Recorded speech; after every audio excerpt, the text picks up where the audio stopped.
बादशाह ने अपनी मगरूर बेटी की शादी एक फ़कीर से क्यों कर दी। बहुत ही दोस्तों दिल को छू लेने वाली हिकायत है, सुनिएगा, मज़ा आएगा। और अगर मज़ा आए तो एक लाइक ज़रूर कर देना। चैनल पर पहली मर्तबा आए हों तो सब्सक्राइब कर ले, ताकि इसी तरीके से नसीहत भरी हिकायतें, कहानियाँ आपको सुनने को मिले। ये तो खैर कहानी है, लेकिन इससे आपको एक सबक मिलेगा। बहुत पुराने ज़माने की बात है कि एक बादशाह था और उसकी एक बेटी थी, एकलौती बेटी थी। बहुत खूबसूरत थी, बहुत ही हसीन और जमील थी। उसकी खूबसूरती के चर्चे पूरी सल्तनत में मशहूर थे। हर कोई उसको एक झलक देखने के लिए बेताब रहा करता था। इतनी मगरूर थी, जब वो जवान हुई तो उसकी शादी के पैगाम जब उसके पास में पहुंचते तो सबसे पहले वो शादी के पैगाम को ठुकरा देती और फिर उसके बाद में उस पैगाम की मजाक उड़ाती। जो रिश्ता आता उसका वो मजाक उड़ाती। पहले तो वो शादी से इनकार करती, ठुकराती और फिर मजाक करती। बादशाह को बड़ी चिंता हो रही थी। बादशाह बड़ा परेशान था कि आखिर इसका निकाह किसके साथ में होगा, इसकी शादी किसके साथ में होगी, कौन होगा जो इसका दामन थामेगा। शहजादी से बार बार पूछता बादशाह, अगर तुझे किसी से प्यार हो, तुझे किसी से दिल लगी हो तो बता, उसके साथ में तेरी शादी कर दी जाएगी। लेकिन लड़की शहजादी हाना का जवाब कुछ नहीं देती और सिर्फ रिश्तेदारों की जो रिश्ता आता उसका मजाक उड़ाती। बादशाह एक दिन सोचता है क्यों ना हो कि तमाम शहजादों को बुलाया जाए, उनमें से जो शहजादा मेरी शहजादी को, मेरी बेटी को पसंद होगा उसके साथ में मैं उसका निकाह कर दूंगा। बादशाह ने तमाम अमीर जितने बादशाह थे उनके शहजादों को अपने वहाँ दावत के ऊपर बुलाया। सभी दावत पर आए। बादशाह ने बहुत अच्छा इंतज़ाम किया, अच्छे अच्छे मेवे सामने रखे, उम्दा सा उम्दा खाना तैयार किया। और सब कुछ तैयार करने के बाद में जब सारे शहजादे अपने अपने हिसाब से अपनी अपनी कुर्सियों के ऊपर बैठते हैं तो उस दावत में शहजादी को भी बादशाह सामने लेकर के आता है। शहजादी से सब कुछ बता दिया था कि तमाम शहजादे आए हुए हैं, इनमें से जो तुम्हें पसंद हो उससे शादी कर सकती हो, तुम्हारा निकाह उसके साथ में हो जाएगा। शहजादी तो वैसे भी नटखटी थी, मगरूर थी, वो उसको गुरूर था। जब वो इतना सुनती है तो अपनी सहेलियों के साथ में मगरूराना अंदाज में तमाम मेहमानों के सामने आती है और सारे अमीरों के पास से गुजरती और सबको हकारत की नज़र से देखती चली जा रही थी। उसने एक शहजादे को देखा जो शहजादा मोटा सा था, तो उसने उस शहजादे को गेंडे से तशबीह दे दी कि ये शहजादा देखो गेंडे की तरीके से है। अपनी सहेलियों से कहती है और मजाक उड़ाती है। एक शहजादा था जो छोटा सा था, मोटा सा था, थोड़े नाटे कद का था। उसके पास में पहुंची और अपनी सहेलियों से कहा, ये देखो गोलू मोटू को। इसी तरीके से एक और शहजादे के पास में गई जो शहजादा ऐसा था कि उसका रंग खूबसूरती की वजह से इतना वो गोरा था कि एकदम से सफ़ेद मालूम पड़ता था। शहजादे ने उसको जा कर के कहा कि ये देखो, ये तो अंडे की तरीके से है, ये तो अंडे की तरीके से है। इसी तरीके से एक और शहजादे के पास से गुजरी जिसके चेहरे के ऊपर दाढ़ी थी। उसने दाढ़ी का मजाक उड़ाते हुए कहा कि ये देखो किस तरीके से इसने अपने चेहरे के ऊपर झाड़ उगा ली है, किस तरीके से इसने अपने चेहरे के ऊपर झाड़ उगाड़ी है। इसी तरीके से हर शहजादे का वो मजाक उड़ाती है। बादशाह देख करके बहुत गुस्सा होता है। जितने मेहमान आए थे सारे मेहमानों के सामने बादशाह की बेइज्जती होती है। बादशाह टेश में आया, बादशाह गुस्से में आता है और उसने उसी मजमे में खड़े होकर के ऐलान किया और कहा कि जितने लोग यहाँ के ऊपर आए हैं सभी लोग मेरा ऐलान सुने कि आज मैं सबसे माफ़ी मांगता हूँ मैं अपनी बेटी की तरफ से, लेकिन इतना ज़रूर आप याद रखिए कि मेरी बेटी को अब आने वाला रिश्ता पसंद हो या ना पसंद हो, अब मैं अपनी बेटी की शादी एक फ़कीर से, एक गरीब से करूँगा। चाहे मेरी बेटी उसके घर पे जाकर के इंतकाल कर जाए, मर जाए, चाहे वो वहाँ जा कर के अपनी ज़िंदगी गुजारे, लेकिन मैं शादी अब एक फ़कीर से अपनी बेटी की करूँगा। बादशाह नाराज़ होता है क्योंकि उसकी बेइज्जती हो रही थी। तमाम मेहमान उसके दरवाजे के ऊपर आए और सबको उसने हकारत की नज़र से देखा और सबका मजाक उड़ाया। सारे लोग जब चले गए, बादशाह इधर परेशान था कि अब किसके साथ में मैं अपनी बेटी की शादी करूं। कुछ ही अरसा गुजरता है। ये मामला होने के बाद में फिर एक गवैया बहुत अच्छी आवाज़ में गाता हुआ बादशाह के दरबार में पहुंच गया। उसकी आवाज़ बादशाह के कानों में से टकराई। बादशाह ने अपने दरबानों को हुक्म दिया कि ये जो गा रहा है इसको मेरे पास में लेकर के आओ। जब बादशाह के दरबार में उस गवैये को पेश किया गया, गवैया अच्छी तरीके से बादशाह को गाना सुनाता है, गाता है, और उसको सुनकर के बादशाह भी खुश हो रहा था और बादशाह की शहजादी भी खुश हो रही थी। जब वो गवैया अपना काम मुकम्मल करता है तो बादशाह ने कहा कि आज मैं तुझे इनाम दूंगा, आज मैं तुझे इनाम व इकराम से नवाजूंगा। गवैया कहता है कि बादशाह सलामत, आपका इनाम सर आँखों के ऊपर है। गवैया समझ रहा था कि आज मुझे इनाम व इकराम से मालामाल कर दिया जाएगा। बादशाह ने कहा, मैं सबसे प्यारा इनाम मैं तुझे दूंगा, आज सबसे प्यारा इनाम, और ऐसा इनाम दूंगा आज तक करके किसी बाप ने भी या किसी बादशाह ने भी किसी फ़कीर को ऐसा इनाम नहीं दिया है। वो गवैया बड़ा खुश हो रहा था। वो लड़की भी खुश हो रही थी कि आज मैं अपनी निगाहों से देखूंगी कि मेरे बाप इस गवैये को कितना इनाम देते हैं। बादशाह ने भरे दरबार में ऐलान किया कि सभी लोग सुनो, ये जो गवैया है, इस गवैये के साथ में मैं अपनी बेटी की शादी करने जा रहा हूँ। अभी इसी के साथ में निकाह होगा। जब वो मखरूर लड़की सुनती है तो बेहोश हो जाती है कि इस गवैये के साथ में जो फटे पुराने कपड़े पहने हुए है, मेरी शादी मेरा बाप कर देगा। उसको पछतावा हो रहा था, लेकिन अब वो बाप ने कह दिया कि चाहे ये मरे चाहे ये जिए, जीना चाहे इसके हाथ में, लेकिन शादी इसी के साथ में होगी। काजी साहब को बुलाया गया और उसी जगह के ऊपर उस गवैये का और बादशाह के शहजादी का निकाह हो गया। जब निकाह हो जाता है तो गवैया सोच रहा था और लड़की सोच रही थी कि अब मैं यहीं रहूँगा, लेकिन बादशाह ने कहा कि तुम्हारा निकाह मेरी बेटी के साथ में ज़रूर हुआ है, लेकिन रहने के लिए तुम्हें मेरी सल्तनत में से कोई जगह नहीं मिलेगी, कोई मकान नहीं मिलेगा।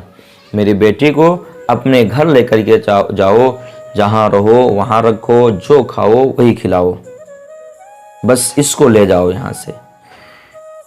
अब वो गवैया अपनी बेगम के हाथ को पकड़ता है। जैसे हाथ को पकड़ा, वो मखरूर लड़की हाथ को छुड़ा देती है। गवैया कहता है, अब आप खामोश रहें, आज से अब मेरी आप बीवी बन चुकी हैं, मेरा हर हुक्म आपके ऊपर मानना फ़र्ज़ ऐन है, आपको मानना होगा। दोनों गवैये और शहजादी दरबार से बाहर निकले और निकलने के बाद में दोनों चल दिए।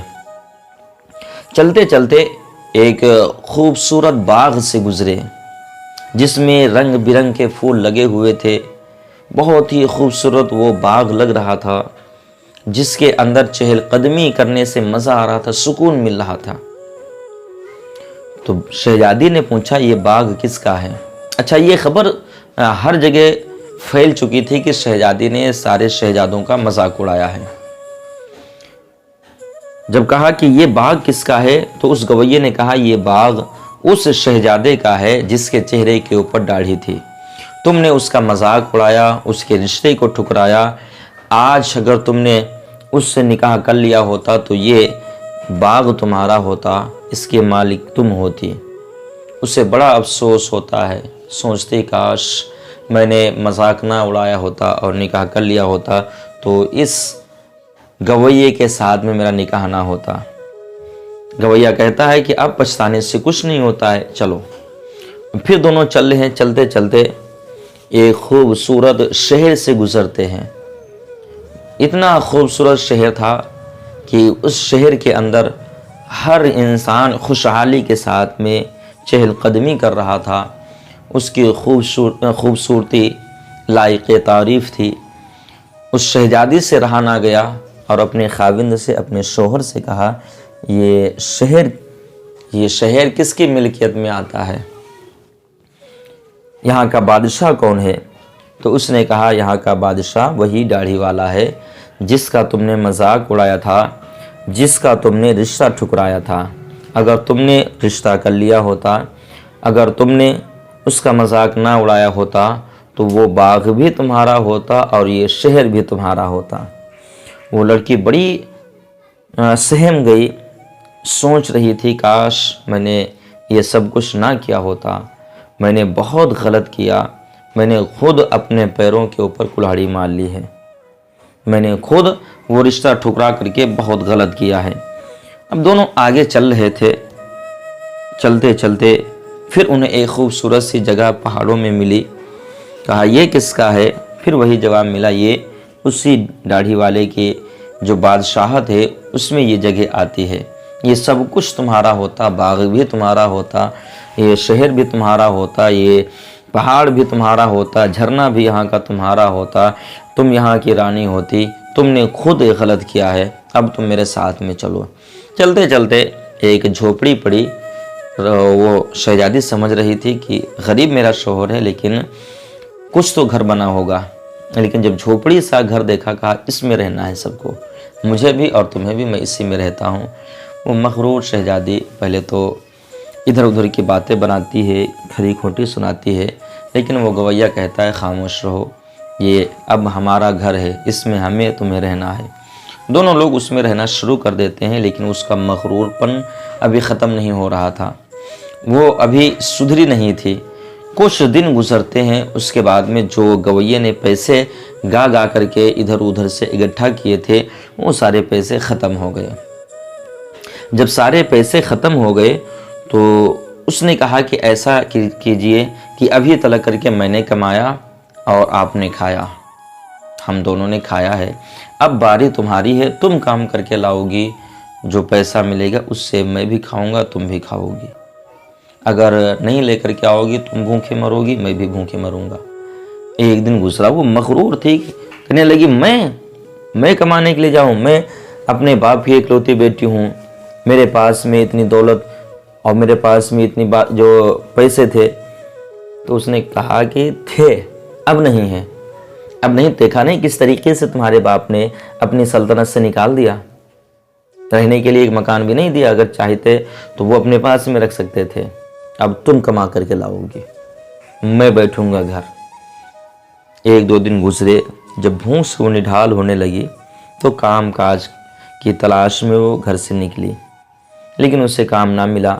फिर शाम को उसने कहा कि बताओ मैं क्या काम करूं, मैं क्या काम करूं? तो कहा ठीक है, देखिए मैं जंगल को जाता हूं, वहां से कुछ काट करके लेकर के आता हूं, जिससे तुम कुछ सामान तैयार करो और उसको बाज़ार में बेचो जा करके। वो जंगल को गया और सामान वहाँ से घास फूस काट करके ले करके आया, सामान तैयार किया, सामान तैयार करके वो बाज़ार में बेचने जाती, लेकिन उससे बेचा ना गया, कुछ उसे हासिल ना हुआ। फिर परेशान हुई कि अब मैं क्या करूं?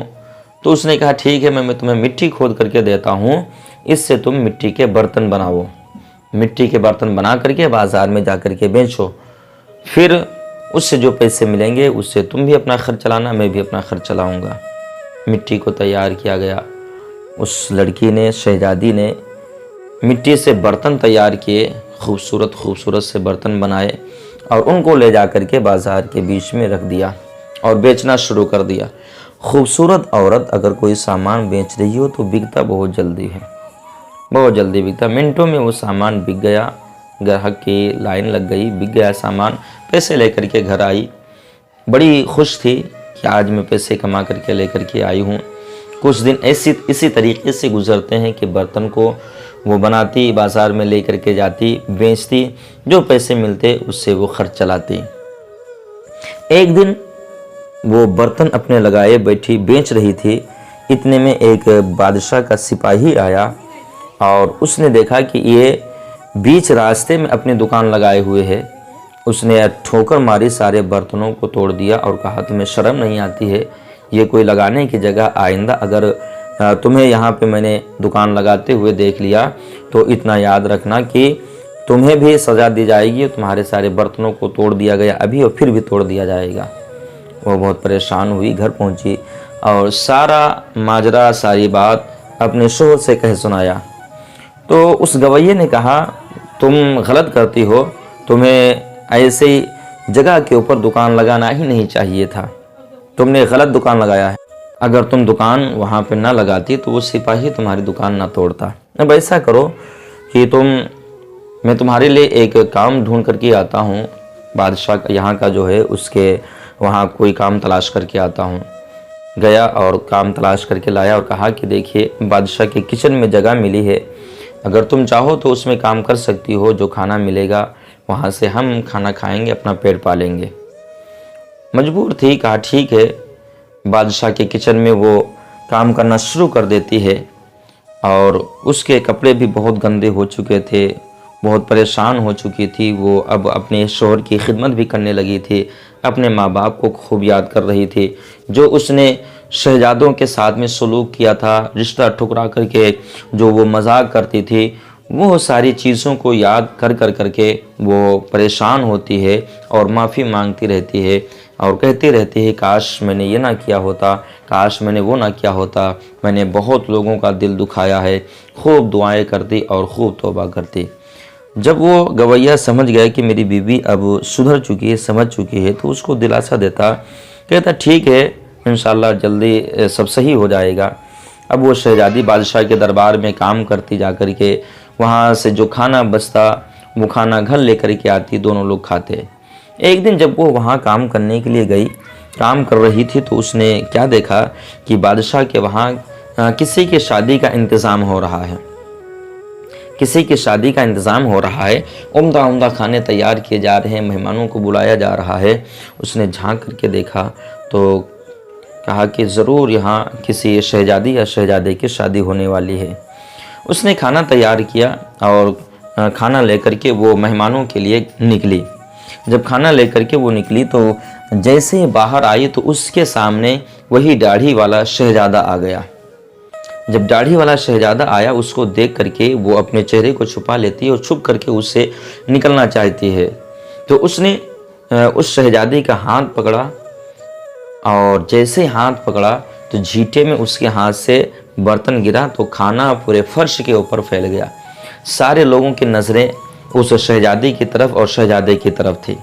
शहजादे ने सबको मुखातिब करके कहा कि देखते हो, ये वो मगरूर लड़की है कि इसके वहाँ मैं रिश्ता लेकर के गया था, इसने मेरा मजाक उड़ाया था, लेकिन अब ये सुधर चुकी है, ये अब सुधर चुकी है। उसने फिर लड़की का हाथ पकड़ा, उसने छुड़ा दिया था, फिर हाथ पकड़ा और कहा कि सुनो, तुम्हारे वहाँ जो गवैया पहुँचा था वो कोई और नहीं था, मैं था। और जो सिपाही तुम्हारे बर्तन को तोड़ा था वो कोई और नहीं था, मैं था। जो तुम्हारे साथ में अभी तलक करके झोपड़ी में रह रहा है वो मैं था। उसने जैसे ही इतना सुना, उसकी आंखों में आंसू आ गए। फिर उसने क्या देखा कि उसके वालिदैन भी वहाँ मौजूद हैं, बादशाह यानी उसका बाप भी मौजूद है, उसकी माँ भी वहाँ मौजूद है। उस दाढ़ी वाले ने कहा कि देखिए, यहाँ के ऊपर जो शादी का इंतज़ाम हो रहा है वो किसी और का नहीं बल्कि तुम्हारी शादी का और मेरी शादी का इंतज़ाम हो रहा है। वो शादी जो वहाँ हुई थी, शादी वो थी, उसका आज यहाँ के ऊपर धूमधाम से इंतज़ाम किया जा रहा है और ये सारी चीज़ें तुम्हें सुधारने के लिए मैंने की हैं। सब कुछ पूरी एक महफिल बिठा करके हम लोगों ने प्लानिंग की थी, मशवरा किया था। उसके बाद में फिर तुम्हारे साथ में शादी हुई और शादी के बाद में ये किस्सा पेश आया। जब तुम्हारा दिल साफ़ हो गया, तुम्हारा मगरूरपन ख़त्म हो गया, तो आज तुम्हारे वालिद को बुला करके फिर मैं शादी कर रहा हूँ दोबारा, और आइंदा इतना ख्याल रखना कि कभी भी किसी का मजाक ना उड़ाना। वो अपने शौहर से लिपट गई और रोने लगी और कहा, मैं आपको याद कर करके, उस किस्से को याद कर करके बहुत रोया करती थी। आज मेरी आंखें खुल गई हैं और मैंने बहुत तौबा किया। आज भी मैं तौबा करती हूँ, आप सबसे माफ़ी मांगती हूँ कि मुझसे गलती हो गई। बादशाह ने कहा और शहजादे ने कहा, मैंने माफ़ तो तुम्हें उसी वक्त कर दिया था जिस वक्त तुम्हारा दिल साफ़ हुआ था। तुम रात में रो रो करके गिड़गिड़ा करके कह रही थी कि मैंने ये क्या किया, मैंने बहुत गलत किया, मैं बहुत मगरूर हो गई थी, मैं अपने बाप की दौलत के ऊपर घमंड करती थी।